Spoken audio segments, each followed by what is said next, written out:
Well, it is the final push for Democrats in South Carolina ahead of Saturday's primary, with the GOP version ahead on February 24th. Now, while President Biden prepares for a campaign stop in Michigan, his surrogates are on the ground in the Palmetto State trying to build support for him. Joining us now with more on the efforts in South Carolina, CBS News campaign reporter Taurean Small. Taurean, always great to have you out there on the campaign trail. So talk to us about the Biden surrogates, what they're doing out there in the field, why, how many of them are being trotted out? Yeah, Lana, it appears that there's like a two-pronged approach to their coverage of the state. We've seen Governor Gavin Newsom of California and most recently a former Louisiana, New Orleans, Louisiana Mayor Mitch Landrieu out here to stump on behalf of Biden in his place. But the second part of the reason why they're talking to voters out here, they're trying to take the temperature of a specific voting bloc that helped Biden to win in 2020. That's black voters here across South Carolina. They've been making the case to them that, you know, some of the successes that they've seen directly impact that community has been because of President Biden's commitment to them. They also, Mitch Landrieu specifically, talked about how Biden kept his promise, rather, of making sure that South Carolina came first this time around after they were significant in his momentum.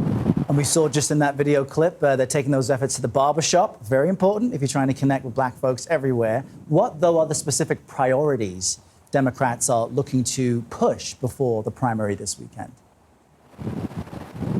Well, one of the priorities is really drawing a line between Donald Trump and Joe Biden. They're out here talking to voters and making sure that they understand some of the messaging that might get lost in translation. So about the accomplishments of the administration, but also some of the things that would be unfavorable in their minds to voters about what Donald Trump has done since leaving office. I talked to Mitch Landrieu about that because, funny enough, his barber, the guy who ended up cutting his hair when he was here, told me before he came into the barbershop that he was considering Donald Trump because he likes his message. He likes the fact that he's been making a pitch to youth voters. This is what Mitch Landrieu had to say about that. They understand the existential threat that Donald Trump is to the freedoms that we've enjoyed. I feel really comfortable that most Americans, both black and white, Hispanic, and everybody else, are going to choose a better future than an America that never was, that Donald Trump wants to take us to.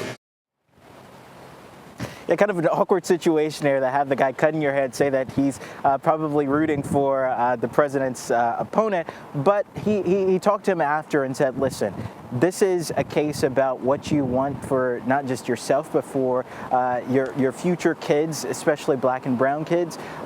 He's talked about how Biden has committed to not just building generational wealth for black people, but also for brown people. And he wants to make sure that that case is known to other black voters across the state as well.